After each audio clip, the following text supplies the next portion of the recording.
program, we will be showing you the Escort pump running underwater to demonstrate the water tightness designed into this pump. In actual use, this pump should not be placed underwater. The Escort pump is designed to be water resistant while running with a sampling line attached and the plug in the charging jack for wear through a decontamination shower. There are many seals in the pump which all need to be perfect in order to dunk in water. Continual opening of the pump for maintenance or demonstration can cause these seals not to be perfectly sealed. The end result is that dunking the pump under these circumstances can cause water to enter the pump. However, these marginal seals will prevent water from a shower from entering the pump.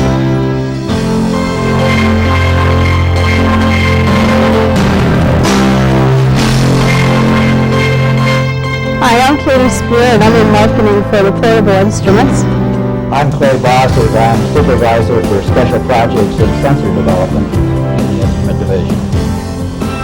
And we are here today to show you two new products, the first of which is our new Escort pump.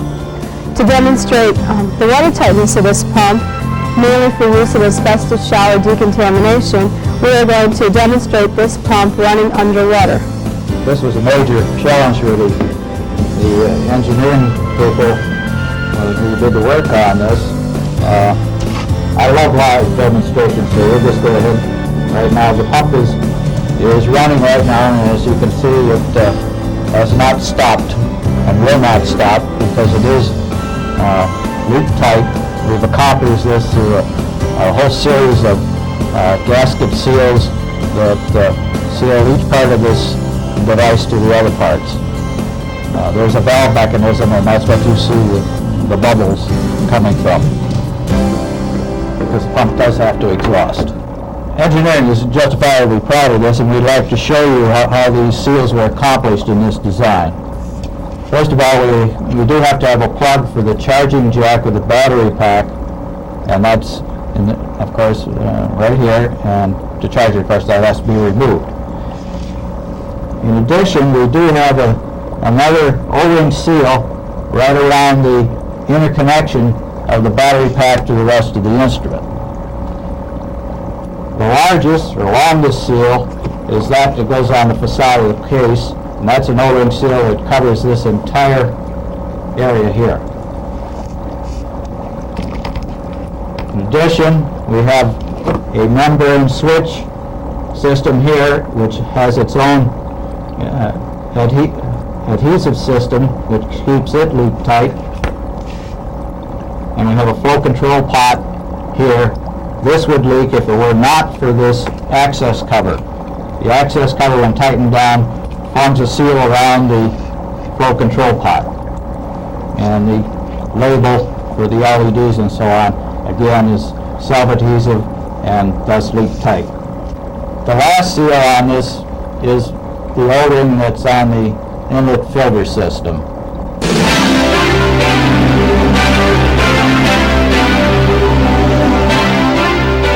Underneath the tamper-resistant door that Clay had mentioned, it swivels, there is an on-off switch. The on-off switch needs to be held for about 2 seconds time in order to turn the pump on. This is to prevent accidental turning on or turning off of the pump. In addition to the on-off switch, there's also a run-hold switch. This allows the user to retain the elapsed time on the pump for 2 continuous samples. For instance, if they were working from 8 o'clock in the morning till 10 o'clock and then taking a 15-minute break, coming back, they could press the run-hold button for that 15-minute break, and they would get the sampling time for both the morning period and the period after the break. So they would get one entire sample time. Also underneath the tamper door is the flow adjustment potentiometer. Adjustments made with the screwdriver adjust the bar on the flow meter. As you can see, the yellow light that is on indicates that the pump is running. When you're in the hold mode of the run hold function, that yellow light will be blinking. In addition to the run hold light, there is a flow fault indicator, which is a red LED, and a low battery indicator, which is also a red LED. Underneath the 3 LEDs is an LCD, which is your elapsed timer. One thing we want to stress about the elapsed timer on this instrument is that this is a standard on this instrument. That's one thing most of our competition can't say. They have both a standard pump without an elapsed timer and more expensive pumps with elapsed timers. One thing we didn't mention, Kay, is the case design, in addition to being watertight, is RFI non-susceptible, I guess is the proper term. So you can operate the walkie-talkie near this device without upsetting it. You mentioned the flow failure light, and again we might point out that there is a function between the run holder and the flow fault light, and that's if you do have a flow fault which will shut the pump down if it occurs for more than 30 to 60 seconds, the pump can be restarted and your elapsed time maintained by hitting the run hold switch. If you pinch a hose on this, the flow fault light will light immediately, but the pump will not shut down for some time, about 1 minute. You might also point out, Kay, that the battery pack in this new design in the Escort pump has a capacity that's kind of in between the that flow light pump and the heavy duty flow light pump. This is actually a 1.8 amp hour 4-cell battery packs, which gives us plenty of battery life then for most applications. The battery life will depend on the particular application, and when people ask us that question, how long does your pump run, we always have to say it depends on how you're using it, and because of that we've published a curve which actually gives you, in the instruction manual, gives you running time versus load at various flow rates. Yeah. But as Clay mentioned, this battery pack does give longer sampling time than the current standard pack on the flow lights. I'm going to go through what's necessary to change battery packs and everything you should know about the battery packs. First of all, this is an Omega compatible battery pack, as you can tell by the Omega symbol that's on the battery pack itself. The charging jack is located on the back of the pump. We'll take out the cap that was put in to keep it watertight and plug it into our Omega charger. That is all that's needed to charge the battery pack. In order to change packs, there are 2 screws, one located in this corner and one in this corner. They're Phillips screws. Simply remove the screws and just pop the battery pack off. You can see where the connection is that connects the 2 of them together. Take the one battery pack off, take a battery pack which you could have had on charging. Since the charging jack is located right on the battery pack, they can be charged independent of the pump. You might point out, Katie, that if they're going to use this again for asbestos sampling and they want to be able to wash the pump down, make sure that plug is in the charge jack, and also make sure that the battery pack you've just picked up does have the O-ring in this recess. And just snap it back in and put the 2 screws back in the proper place. Notice how simple it is to change the battery pack.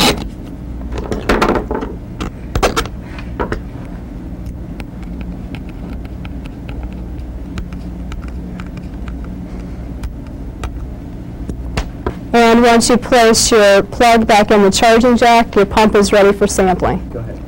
And as you can see on the display, it's saying 77775. When you change a battery pack, a random number comes up on a display. This number will be set back to 0 as soon as you turn the pump on.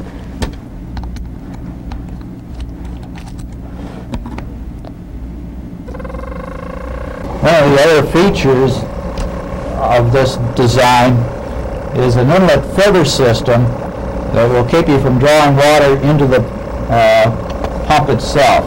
And that's accomplished with a porous Teflon filter 3 micron size right under the inlet cap. And I'll try to pick that out.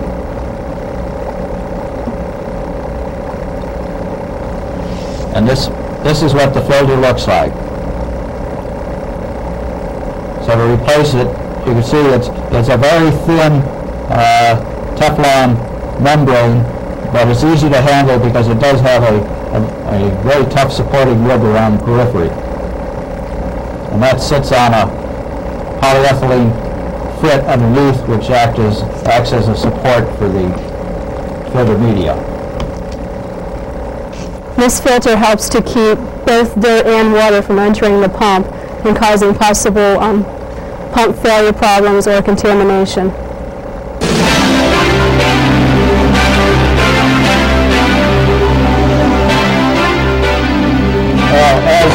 As with the flow light pumps, the Escort pump is suitable for use with all of MSA standard sampling accessories, and includes all of our various cassettes, both 25 millimeter, 37 millimeter designs, the cyclone mine dust sampling type system, and it's something we're going to show you later. It's very compatible with our new Gemini product for low flow sampling. And the flow range of the Escort pump is 0.5 to 3 liters per minute. For the low range applications, as Clay mentioned, we're going to show the Gemini dual twin sampler, so the Gemini Twin Port sampler later on.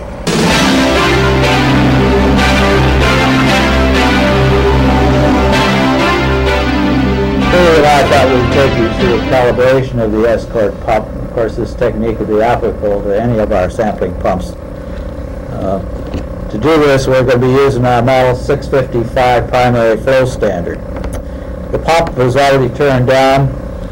I'm going to connect the inlet tubing, and you'll notice that I have the actual sampling device that we're going to be using in line. This is just good industrial hygiene practice to put the sampling device in line when you're doing a flow calibration.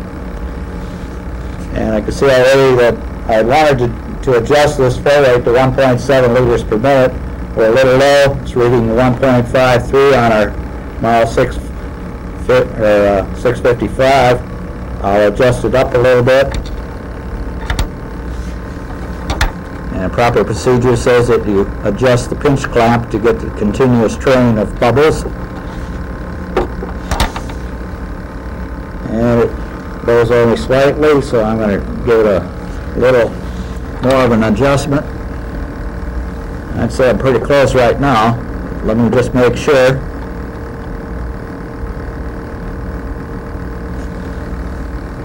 .70, right on the button. And as I said, this technique, of course, is applicable also with the standard flow light pumps as well as the Escort. The Escort pump will be sold to customers in one of two kits. The first kit will contain a Escort pump, a screwdriver, and a manual. The second kit will contain the first kit plus the Omega charger. In addition, we will also be selling a kit that combines the Escort pump with the Gemini kit.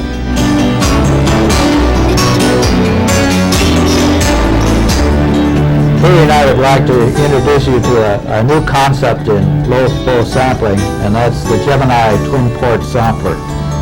Katie, you want to tell them what they're going to get with this product? This is the box the product comes in, and it also comes in a leather-bound carrying kit, so the person can carry it all around the country if they're an industrial hygienist. What comes in the kit is a Gemini Twin Port sampler, which also has a clip on the back of the unit, a larger tube protector, which also comes with a clip on the back, 2 spare clips, tubing to connect the Gemini to a sampling pump, and a Y so that you can connect 2 Geminis together. In that application, you would take one Gemini and clip it to each collar, connect it by tubing to a Y located down here, and you could actually do 4-tube sampling.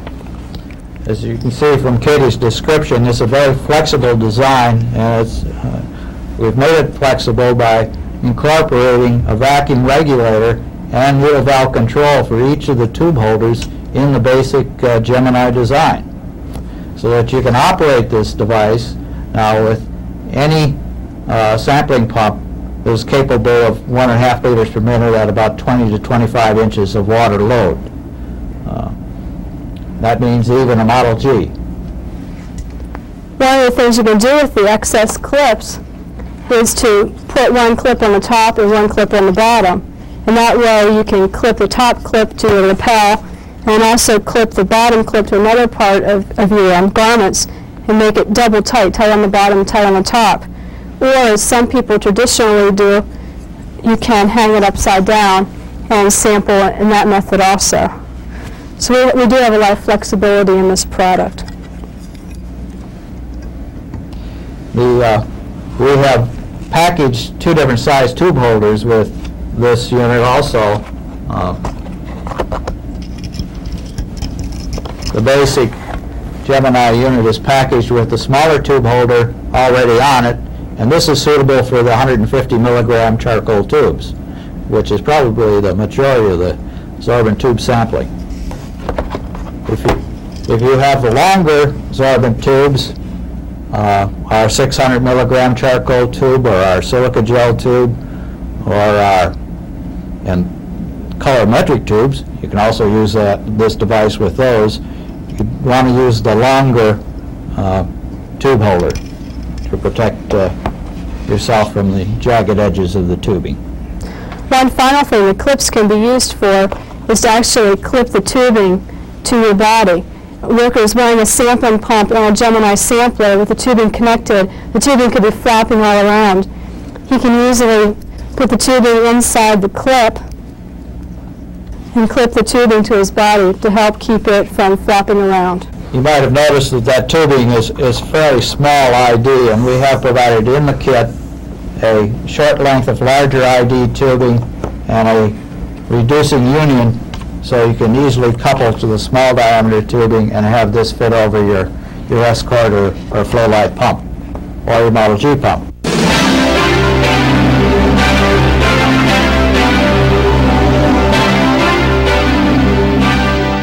There are 3 different types of sampling that the Gemini is ideal for. One is to do 2 charcoal tubes or any type of sorbent tubes and do replicate sampling, where you adjust the flow rate in both tubes to the same flow rate and you get double of the data obtained that way. Another way to do it is to do 2 of the same sorbent tubes and put them at different flow rates. In charcoal tube sampling, one of the major problems is that there's breakthrough. If you take a sample and there's too much breakthrough from the primary layer into the secondary layer, that sample has to be avoided, or in other words, thrown away. So you could waste your entire sampling period. By sampling at 2 different flow rates, you can help avoid that. One sample may have broken through, but the other one at a lower flow rate will not have. That's particularly useful in industrial hygienist in a new industrial environment, and new to him at least, and doesn't know quite what to expect in terms of concentration. The third type of sampling is where you want to do sampling with 2 different sorbent systems. And this one I'm showing it with a charcoal tube and a silica tube. What this allows the user to do is to sample for a wider variety of compounds. Charcoal tubes absorb certain compounds, while silica tubes absorb certain other compounds. And that way, if you're not sure what you're sampling for, you're able to collect many different types of organic compounds. Now this device is to be used with a pump flow rate nominally at 1.5 liters per minute. You can set your flow rate actually anywhere between 1.2 and 1.7 liters per minute at your pump and sample a total flow through a single Gemini up to 500 cc's per minute. With some caveats in terms of raising the flow rate of the pump if it's capable of it. You can do multiple tube sampling even up to 1 liter a minute, and this is well covered in the instruction manual. One thing I might point out, Katie, is that we do have, for the vacuum regulator, the bleed air comes in through this porous polyurethane filter. Polyurethane makes a good dust collector because it it picks up a charge and attracts the dust due to that charge. Now, we would recommend that if you're in a particularly dirty environment, you might want to change this as often as once a day. And in the kit, we've provided a supply of 10 such filters. So they're easy to change. You don't have to throw them away. You can just wash them out in tap water, squeeze them dry, let them sit, and you reuse them. As Clay was mentioning, the pump runs at 1.5 liters per minute, and the tubes are typically at a couple hundred cc's each, and this is where the excess air comes in to make up the balance for the 1.5 liters per minute. Now we're going to connect the Gemini to the Escort pump to show you how sampling would be done.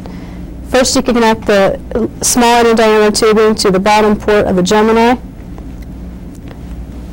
and the larger inner diameter tubing to the inlet port of the pump. And this pump has already been preset pretty close to 1.5 liters per minute. I'll just open the access door and turn it on.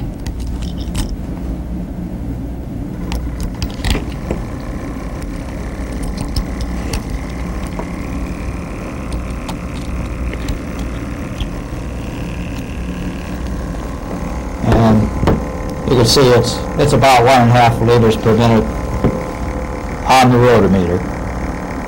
And as I said before, it's not critical.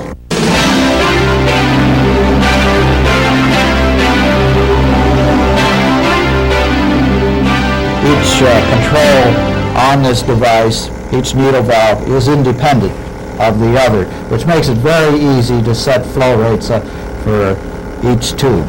And here we have 2 rotometers, one for each of the 2 charcoal tubes that we're sampling from. We'll take the protective cover off and connect a length of soft tubing to each tube. I'm going to change the size of the 1 charcoal tube to a 600 milligram tube, just to illustrate that we can do both. And I have no idea where these flow rates are right now. I'll go around to the front. You know, it looks like one needle valve is completely wide open, and that would be the one right here. I'm going to adjust that down to about 200 cc's a minute, and we're sampling through the 600 milligram tube at 200 cc's per minute. Now the other tube is virtually shut off. If you observe the flow meter over here, I'm going to change this flow rate to 200, and you'll see that that one is not really affected to any extent.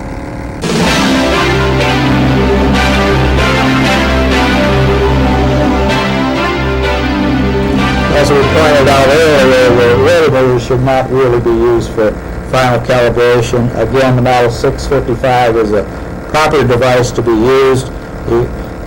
We've connected it up to the 600 milligram tube, and while we settled at a reading of about 200 on the rotometers, the actual flow rate, as you can see, is about 185. So I'm going to make an adjustment to the needle valve and raise that flow rate gradually, and it looks like I went a little bit too far. And I'm going to adjust my squeeze clamp on this so I get a more or less continuous stream of bubbles as recommended in the instruction manual. And 194.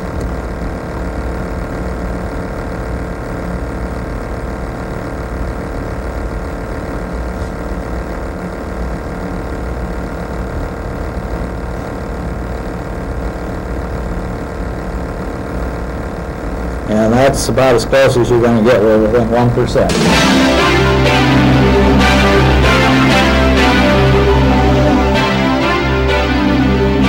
We thought we'd talk a little bit about the other maintenance items on the Gemini. This, we mentioned earlier that the polyurethane foam filter is probably one thing that should be routinely replaced, particularly when you're using it in very dirty industrial environments. We also have in this design tube holders identical to those on the quick draw pump. So the maintenance of those items is identical to that of the quick draw pump. Now, I'd like to take the pressure plate off of this device and show you the filters, the porous polyethylene filters that are in the tube holders, and show you how that comes apart. There are 4 Phillips head screws that hold the pressure plate down and make it a leak-tight seal to the body of the Gemini. Simply loosen those 4 screws.